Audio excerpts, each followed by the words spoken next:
Imagine waking up one morning to find your child's bedroom empty, their bed neatly made, their phone left behind on the nightstand, and no note, no explanation, no goodbye. For the Harrison family of Springfield, Missouri, that nightmare became reality on a cold February morning in 2019, when their 17-year-old daughter Cassidy vanished without a trace. Within hours, their quiet suburban street was flooded with police cars, search dogs, and news cameras, all asking the same question: where did Cassidy Harrison go? But what started as a frantic search for a missing teenager would soon uncover something far more disturbing: a locked file, sealed records, and a warning that adults had ignored for months. This is the story of a disappearance that shocked a community, divided a family, and revealed a truth that no one saw coming. Springfield, Missouri is the kind of place where neighbors know each other's names, where kids ride bikes until the streetlights come on, and where nothing truly terrible is supposed to happen. The Harrison family had lived on Maple Ridge Drive for over a decade. Mark Harrison, a high school history teacher, his wife Angela, a nurse at Mercy Hospital, and their 2 children, Cassidy and her younger brother Tyler.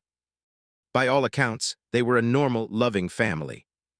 Cassidy was a junior at Central High School, a B-plus student who played clarinet in the school band and volunteered at the local animal shelter every Saturday.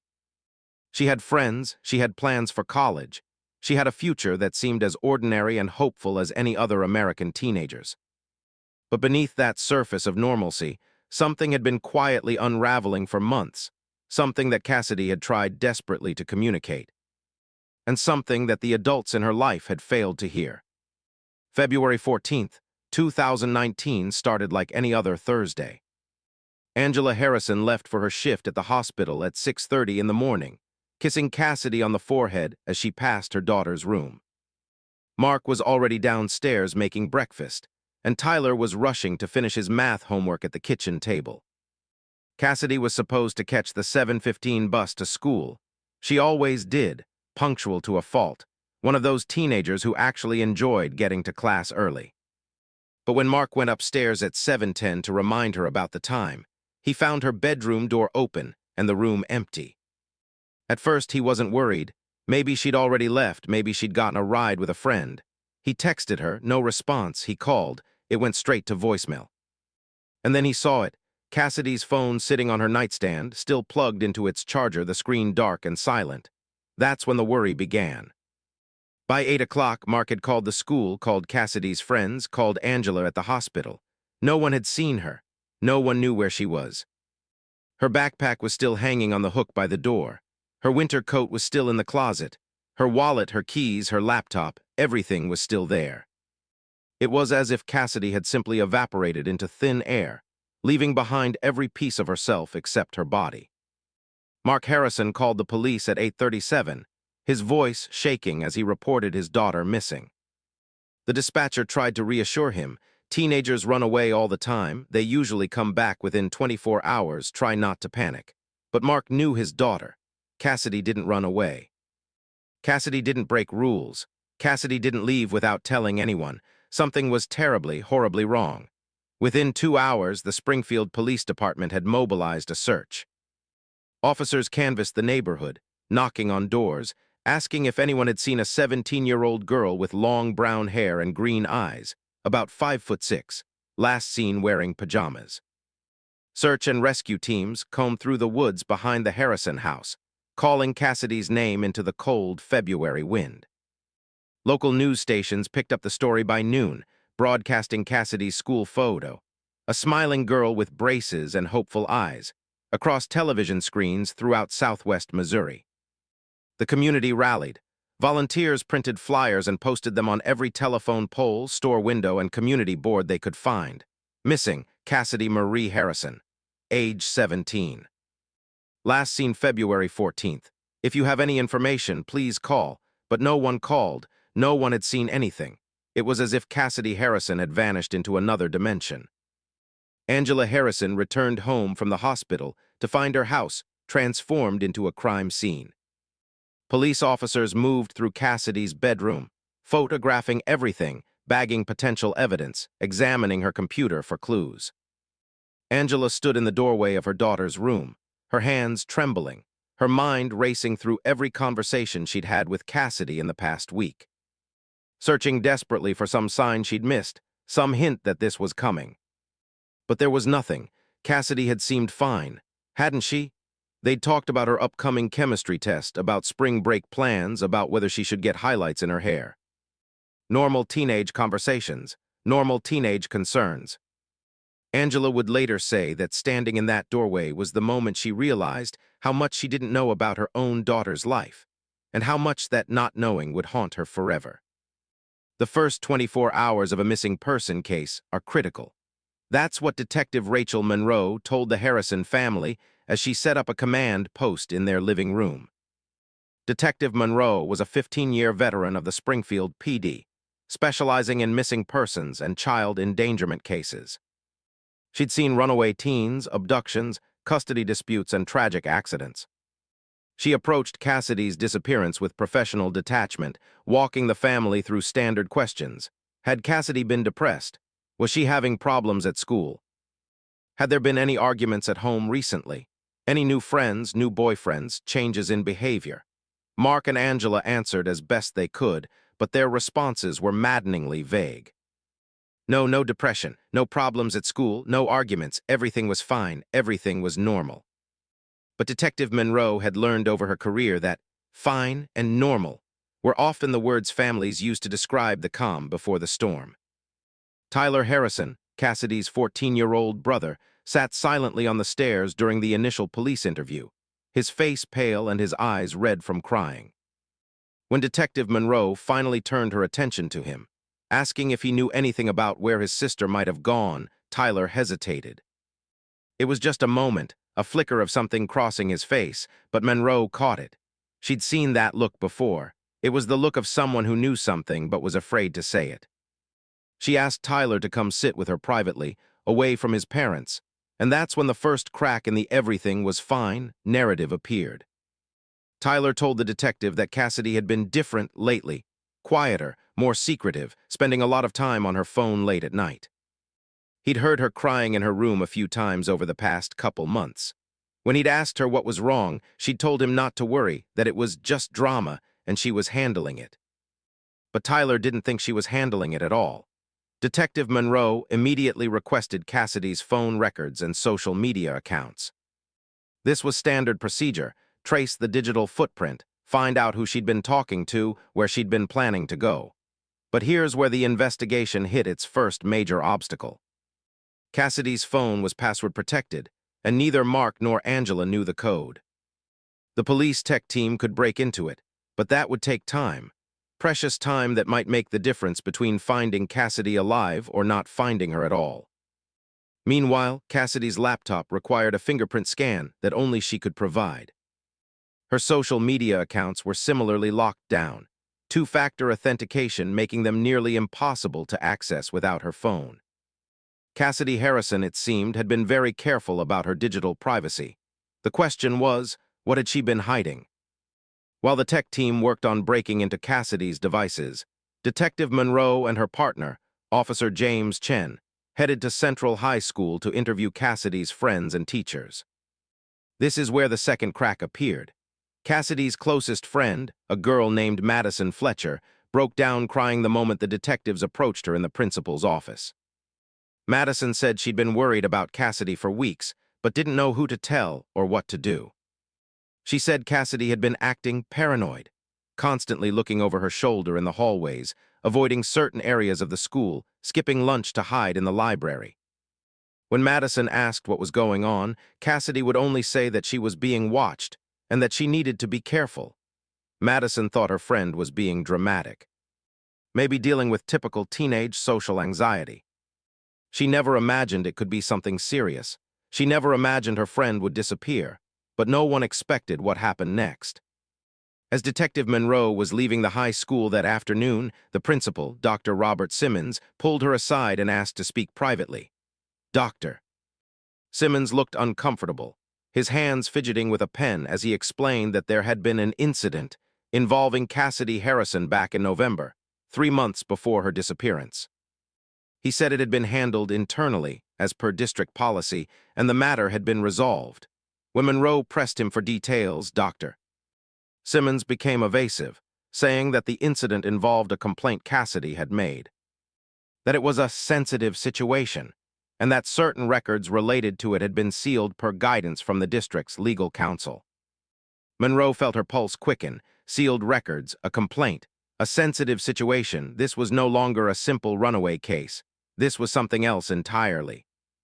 Detective Monroe demanded access to those sealed records immediately. Dr.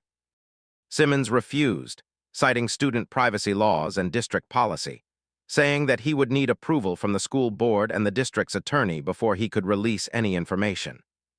Monroe left the school furious and returned to the station to get a court order. But court orders take time. Paperwork has to be filed, judges have to review, attorneys have to argue. While the bureaucratic wheels slowly turned, Cassidy Harrison remained missing. Day 2 became Day 3. Day 3 became Day 4. The frantic energy of the initial search began to fade into a grim, exhausting routine of dead ends and unanswered questions. Search teams had covered a 50-mile radius around Springfield with no trace of Cassidy. No witnesses had come forward. No security cameras had caught her leaving the neighborhood. It was as if the earth had simply swallowed her whole. Angela and Mark Harrison appeared on local news stations, pleading for anyone with information to come forward. Angela's face was gaunt with sleeplessness, her voice breaking as she spoke directly to the camera. "Cassidy, if you're watching this, please come home. We love you. We're not angry. We just want you safe." Mark stood beside her, his arm around her shoulders, his own face a mask of anguish. He told reporters that Cassidy was a good kid, a smart kid, a kid with her whole life ahead of her. He couldn't understand why she would leave. He couldn't understand what had gone wrong. But even as he spoke those words, a small voice in the back of his mind whispered a terrible question. What if you did miss something? What if there were signs, and you were too busy, too distracted, too confident in your assumption that everything was fine to see them? That question would torment Mark Harrison for years to come. On Day 5, Detective Monroe finally obtained the court order to unseal Cassidy Harrison's school records.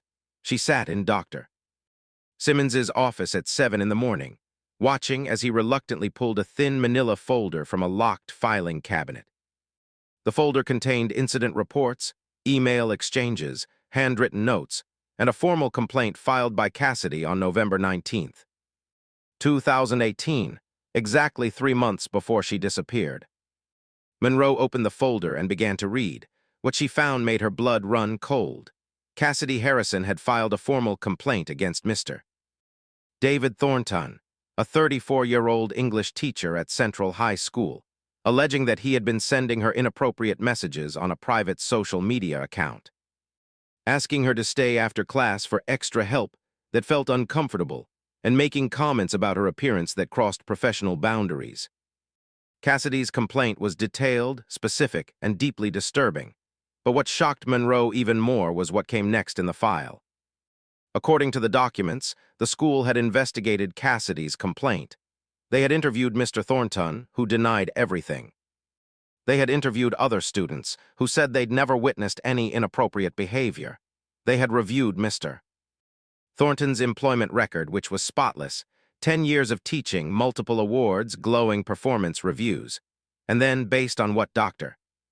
Simmons described as insufficient evidence, and a he said, she said situation, the district decided not to pursue disciplinary action against Mr. Thornton. Instead, they transferred Cassidy to a different English class, recommended that she limit contact with Mr. Thornton, and sealed the records to protect both parties' privacy. The file contained a letter from the district's attorney stating that the matter was considered closed, and that further discussion of the incident could result in legal action for defamation. Cassidy Harrison had reported abuse, and the adults in charge had done essentially nothing. Detective Monroe immediately pulled David Thornton in for questioning. Thornton arrived at the police station with his own attorney, an expensive-suited man who made it clear that his client would not be intimidated or railroaded.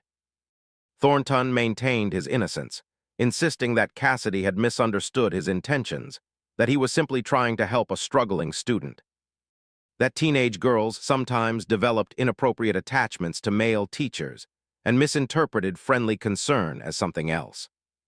His attorney pointed out that the school had already investigated and cleared him. There was no evidence of wrongdoing. No explicit messages. Cassidy claimed they'd been on a private account that she could no longer access. No witnesses. Every interaction she described had happened when they were alone. It was her word against his, and in the eyes of the law, that wasn't enough.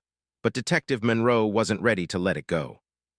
She began digging deeper into David Thornton's background, looking for patterns, for other complaints, for any hint that Cassidy's allegations might be part of a larger picture. What she found was both revealing and maddening. Thornton had taught at 3 different schools over his 10-year career. At his previous school in Kansas City, he'd been the subject of a rumor that he'd been too friendly with female students, but no formal complaints had been filed. Before that, at a school in Columbia, Missouri, a parent had expressed concerns about Thornton's communications with her daughter, but again, nothing formal, nothing documented. It was a pattern of smoke without fire, whispers without proof, the kind of situation that allows predators to move quietly from place to place, leaving behind a trail of uncomfortable feelings and dismissed concerns, but never facing real consequences. The system had failed Cassidy Harrison long before she disappeared. Meanwhile, the police tech team finally broke into Cassidy's phone. What they found confirmed Detective Monroe's worst fears. Cassidy's phone contained screenshots of messages from an account under the name Mr. T, clearly referencing David Thornton. That started innocent enough but gradually became more personal, more manipulative, more inappropriate. Messages like, "You're so much more mature than the other students, and I feel like I can talk to you in a way I can't with anyone else, and we have a special connection. Don't we?" There were also messages where Thornton asked Cassidy to delete their conversations, told her not to mention their friendship to anyone, suggested meeting outside of school just to talk. And then there were Cassidy's messages to Madison Fletcher, messages where Cassidy expressed confusion, fear, and shame. "I don't know if I'm overreacting," one message read. "He makes me feel special but also weird. Is that normal?" Another, "I told the principal and they didn't believe me.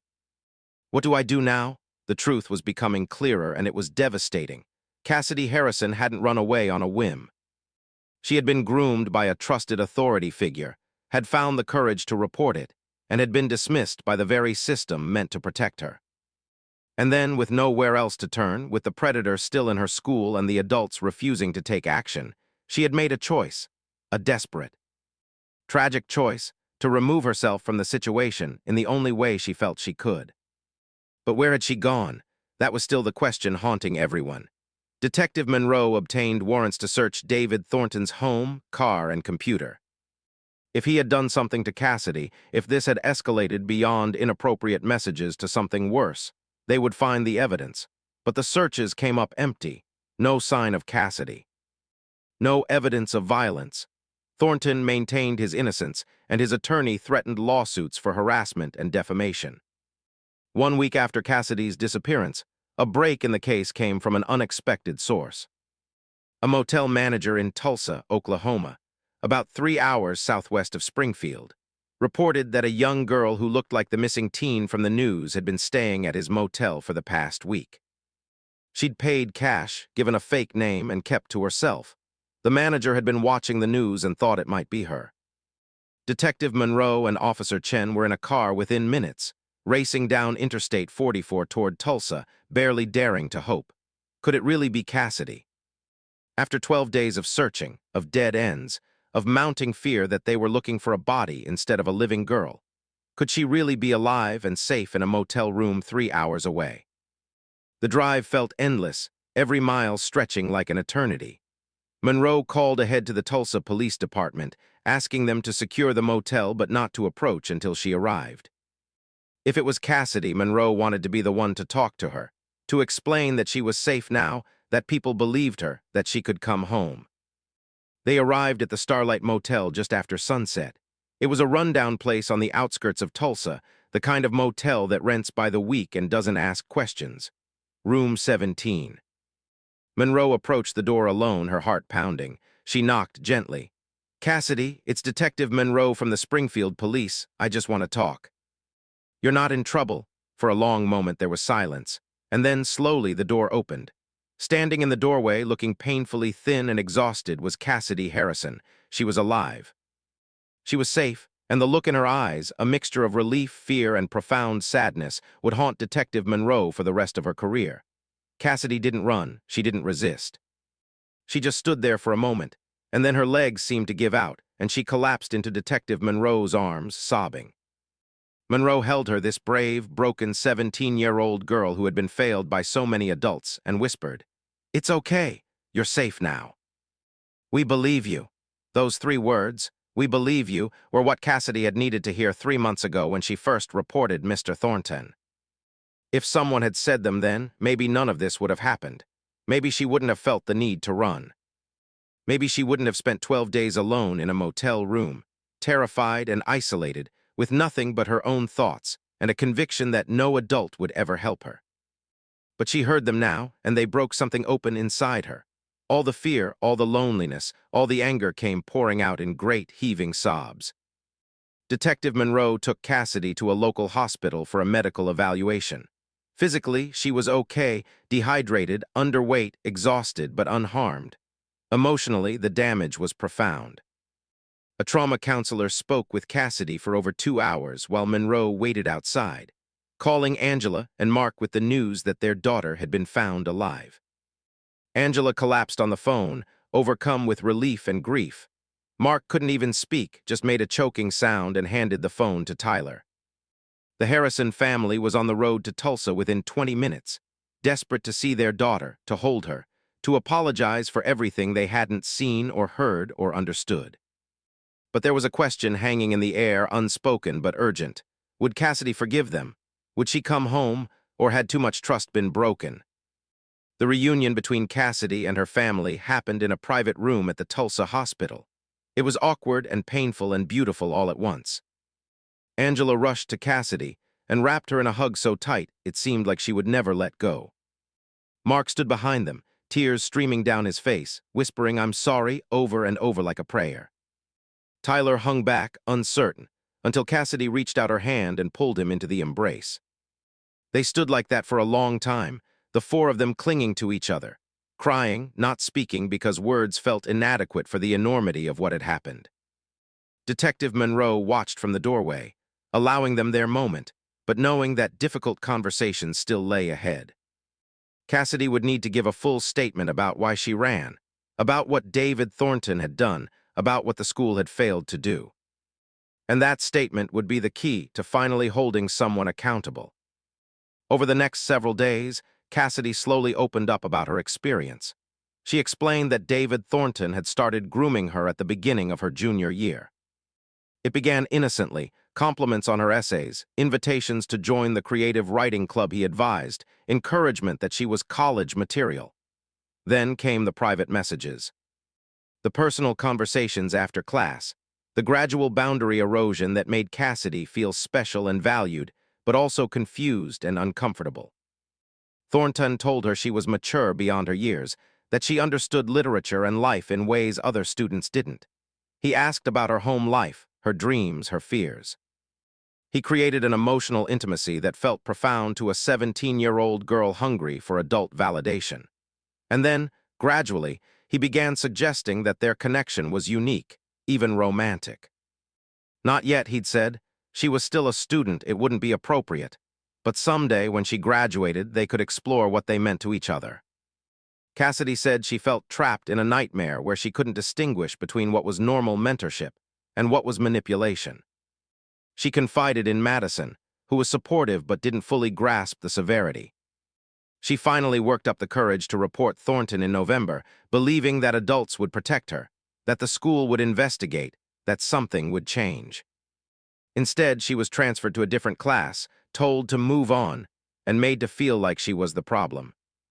Thornton remained at the school, still teaching, still interacting with students, still sending her messages even after the complaint, messages that were carefully worded to avoid explicit content, but that carried an underlying threat. "I know where you are. I know what you said.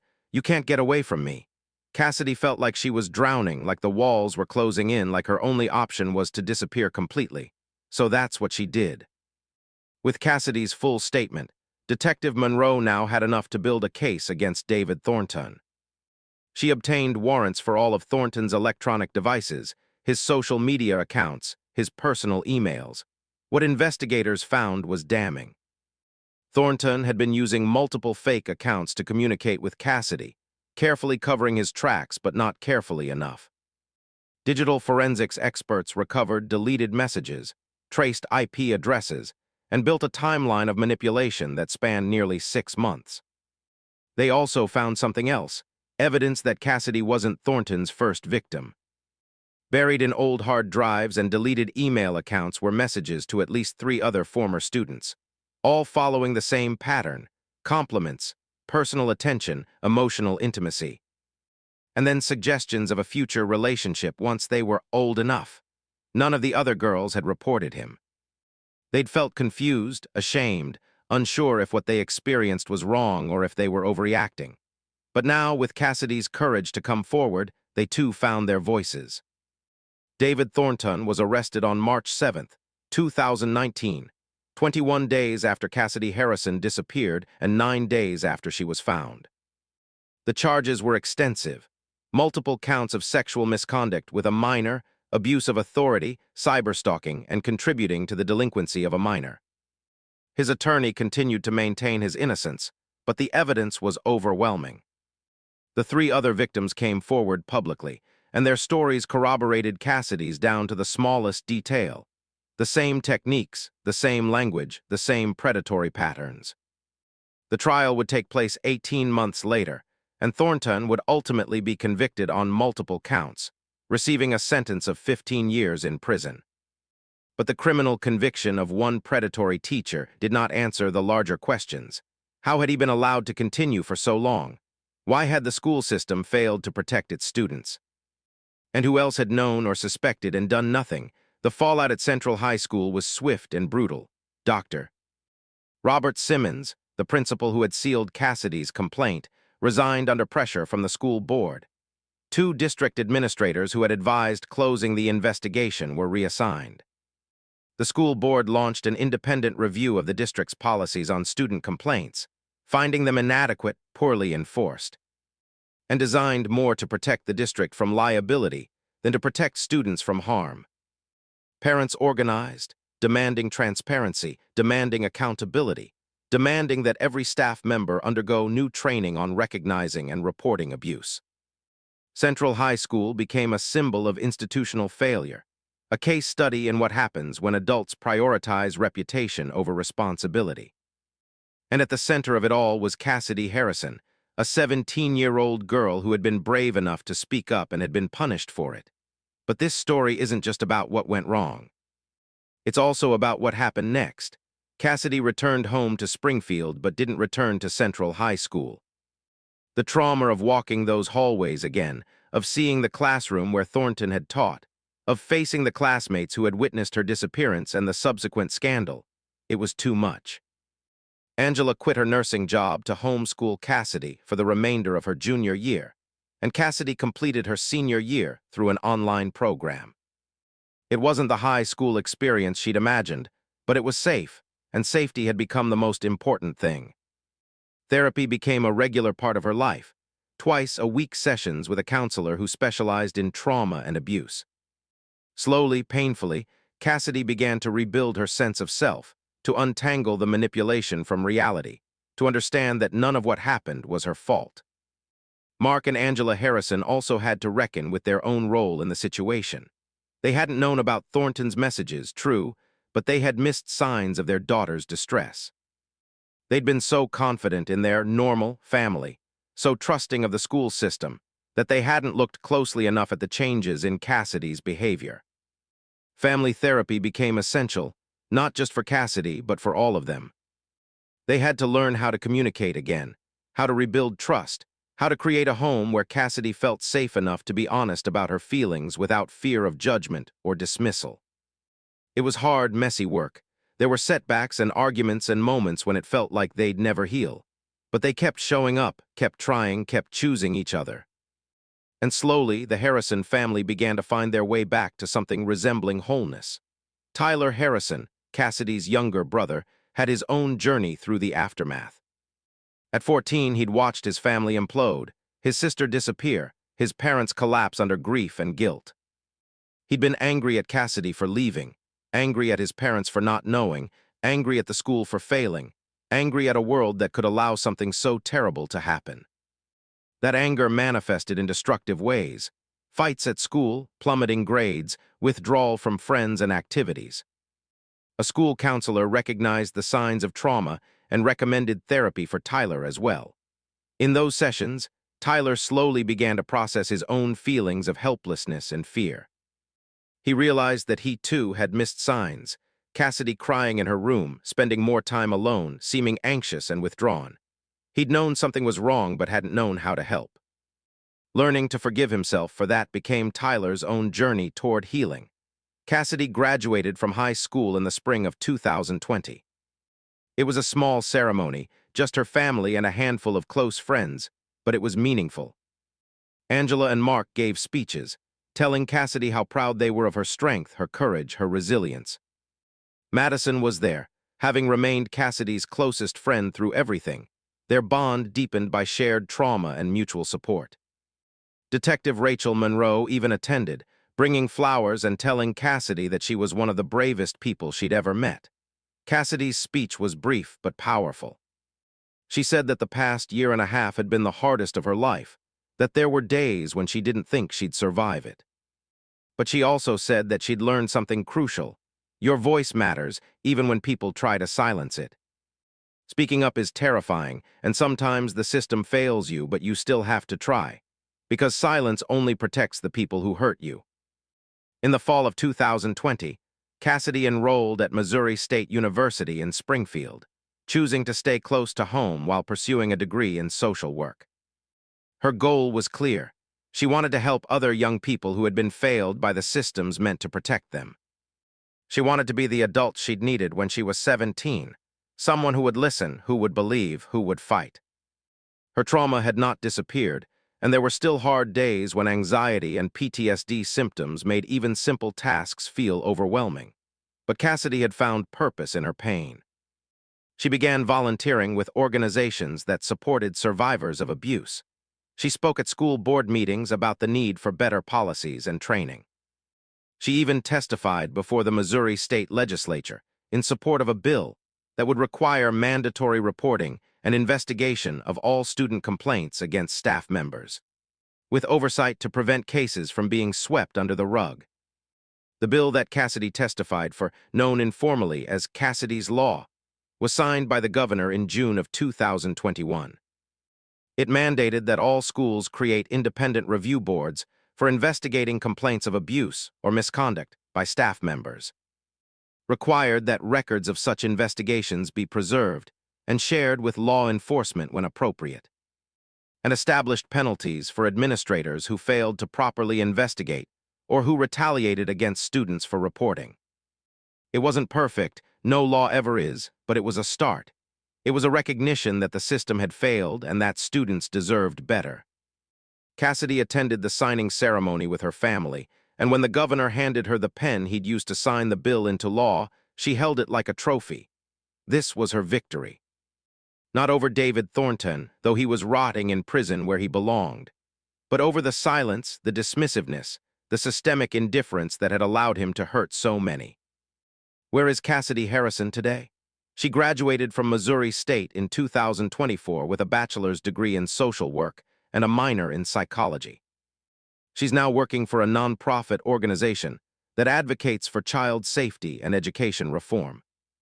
She speaks at conferences, trains school administrators, and works directly with young survivors to help them navigate the systems that failed her.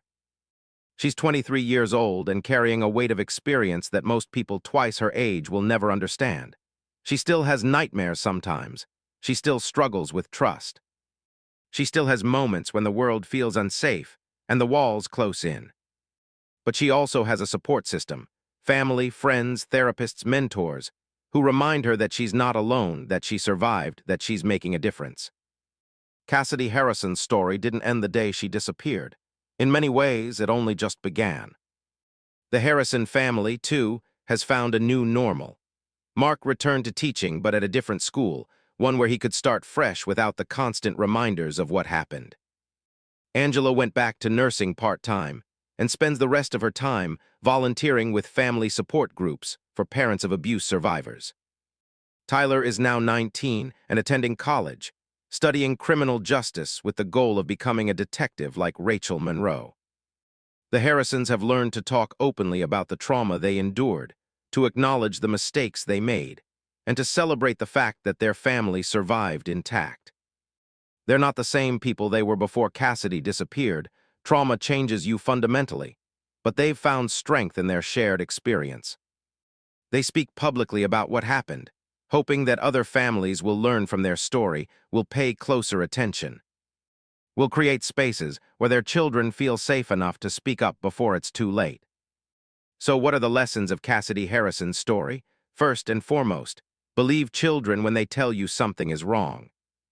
Too often, adults dismiss children's concerns as drama, exaggeration, or misunderstanding. But children, especially teenagers, are often acutely aware when something inappropriate is happening.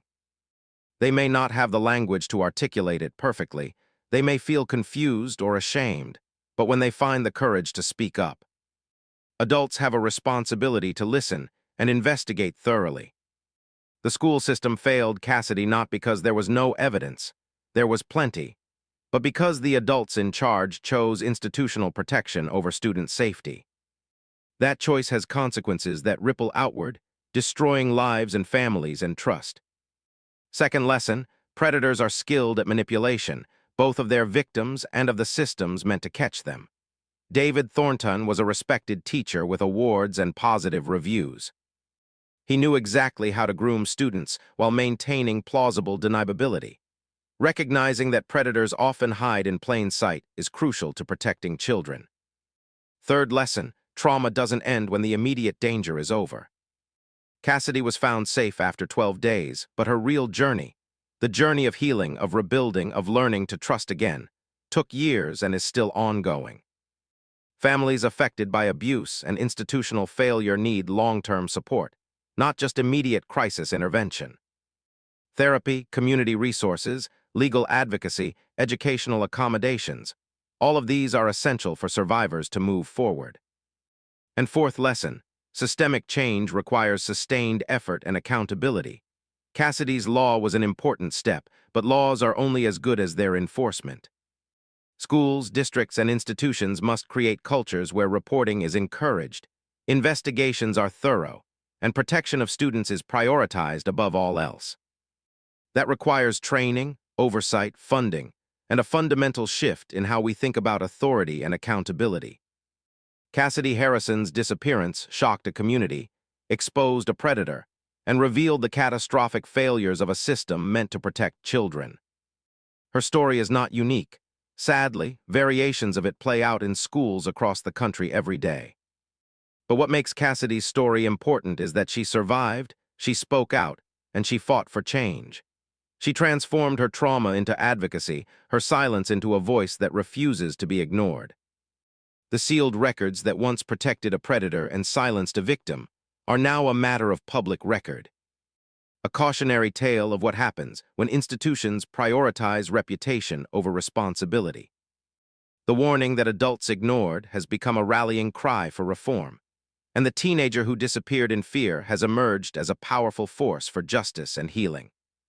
But here's what haunts me most about this story, how close it came to ending differently. If Cassidy had been just a little more desperate, just a little more hopeless, if she'd made a different choice in that moment when she decided to run, we might not be talking about her as a survivor and advocate. We might be talking about her as a tragedy, another statistic, another young life lost to the failures of adults who should have known better. That's the weight that Detective Rachel Monroe carries, that the Harrison family carries, that anyone who hears this story should carry. We are all responsible for protecting children. Teachers, administrators, parents, neighbors, coaches, counselors. We all have a role to play in creating environments where children feel safe enough to speak and confident that adults will listen. Cassidy Harrison's story is a reminder of what can go wrong, but also of what can go right when we choose to believe, to act, and to demand better. The courtroom where David Thornton was sentenced was packed with supporters of Cassidy and the other victims who'd finally found the courage to come forward. When the judge delivered the 15-year sentence, there was a collective exhale, not celebration exactly, but relief. Justice is imperfect, and no sentence could undo the damage Thornton had done to his victims. But there was accountability, finally, after years of him moving through the system unchecked. Cassidy gave a victim impact statement at the sentencing, standing at the podium with her parents behind her voice steady and clear. She told Thornton that he had stolen her innocence, her trust, her sense of safety. She told him that he'd made her feel like she was crazy, like she was the problem, like she deserved what was happening to her. But she also told him that he had not broken her. She had survived. She had found her voice, and she would spend the rest of her life making sure that what happened to her didn't happen to anyone else. One of the most powerful outcomes of Cassidy's story has been the community that formed around it.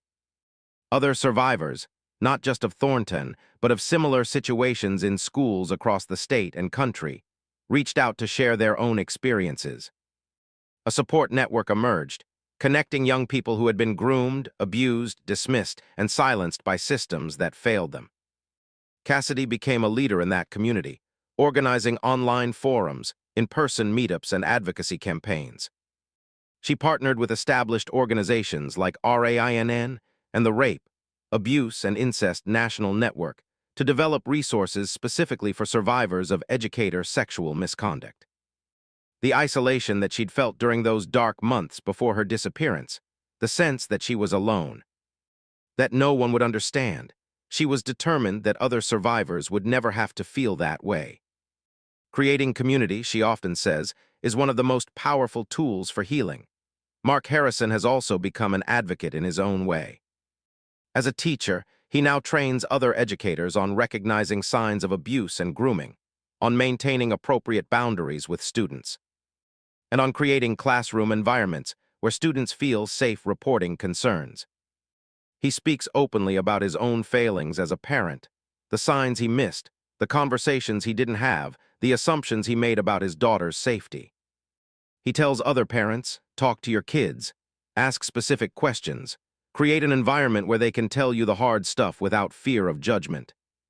Don't assume that silence means everything is fine. He also advocates for better vetting and monitoring of school staff, for systems that make it harder for predators to move from district to district, for cultures of accountability rather than protection of reputation. His work is driven by a desire to prevent other families from experiencing what his family endured, and by a need to do something constructive with his guilt and grief. Angela Harrison took a different path. Her advocacy focuses on supporting parents through the immediate crisis when their child discloses abuse or goes missing. She volunteers with organizations that provide emergency resources, crisis counselors, legal advocates, practical support like meals and childcare, to families in trauma. She knows from personal experience how overwhelming those first hours and days are, how the system can feel impossibly complex and cold, how easy it is to feel like you're failing your child, even as you're desperately trying to help them. Angela has become the voice on the other end of the phone who says, "I understand. I've been there. You're going to get through this." She also speaks at conferences about the intersection of parental guilt and systemic failure, helping other parents understand that while they may feel responsible for not seeing the signs, the ultimate responsibility lies with the abusers and the systems that enable them. There's a photograph that hangs in the Harrison family's living room. It was taken on Cassidy's graduation day from college, the whole family standing together, arms around each other, genuine smiles on their faces. It's not a perfect photo. You can see the traces of everything they've been through if you look closely enough. The subtle sadness in Cassidy's eyes, the protective way Mark's hand rests on her shoulder, the fierce determination in Angela's smile. But it's also a photo of survival, of resilience, of a family that was shattered and pieced itself back together. When people ask Angela about that photo, she says it represents the day she finally allowed herself to believe that they'd made it through the worst. Not that the trauma was over, trauma doesn't work that way, but that they had survived it together, and that was something worth celebrating. Detective Rachel Monroe retired from the Springfield Police Department in 2023 after 25 years of service. Cassidy's case was not her last, but it was one that stayed with her more than most. At her retirement party, Cassidy showed up to thank her, to tell her that her belief, her refusal to let the case go cold, her determination to get to the truth, had made all the difference. Monroe says that's what keeps her up at night even now in retirement, not the cases she solved, but the ones that might have been solved if someone had just listened sooner, believed more quickly, pushed harder against institutional resistance. She now works as a consultant, training law enforcement and child protective services on how to investigate allegations of abuse in educational settings. She teaches them the lessons she learned from Cassidy's case, that sealed records often hide ugly truths, that teenagers don't usually run away without reason, and that sometimes the people we trust most, teachers, coaches, mentors, are the ones doing the most harm. There's a moment in every story like this where you have to ask, could it have been prevented? And the answer in Cassidy's case is absolutely yes. If the school had taken her complaints seriously in November, if they had investigated thoroughly instead of superficially, if they had prioritized her safety over David Thornton's reputation, if they had recognized the patterns of grooming behavior instead of dismissing them as misunderstanding, if they had created a culture where students felt safe reporting without fear of being blamed or ignored, if any of those things had happened, Cassidy would never have felt the need to disappear. She would have finished high school in the normal way, surrounded by friends, participating in band and volunteering at the animal shelter, looking forward to prom and graduation. Instead, her teenage years were defined by trauma, disappearance, and a long, painful journey toward healing. The adults who failed her cannot undo that harm, but they, and we, can learn from it.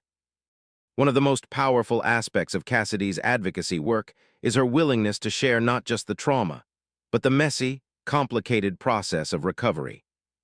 She doesn't present herself as perfectly healed, or as someone who has neatly packaged her experience into inspirational lessons.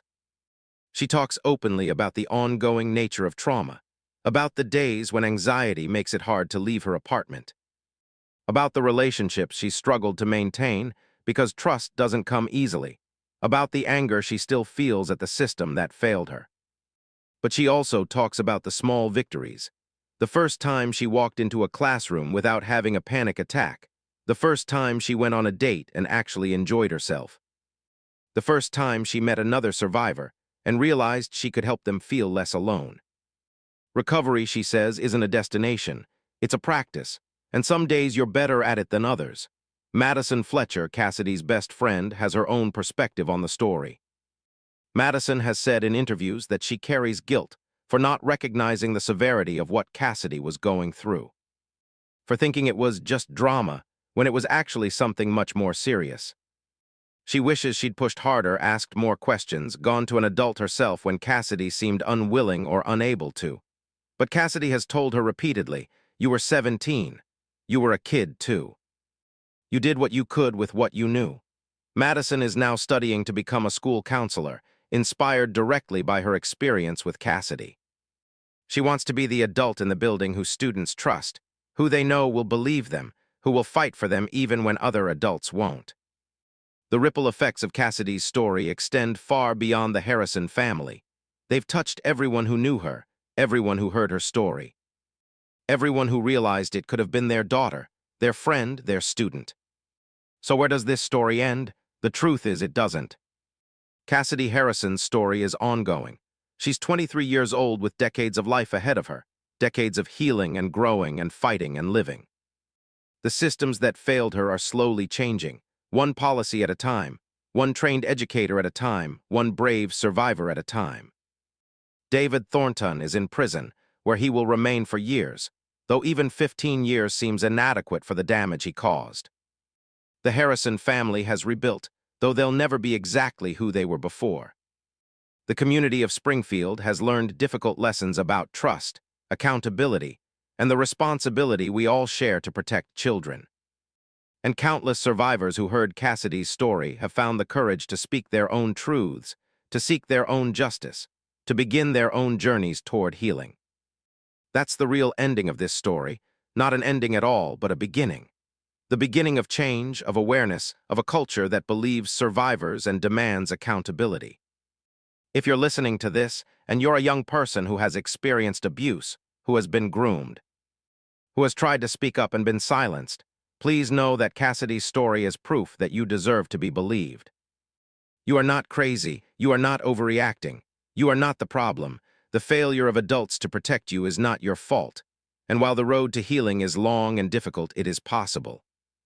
There are people who will believe you, who will fight for you, who will help you find your way back to safety and wholeness.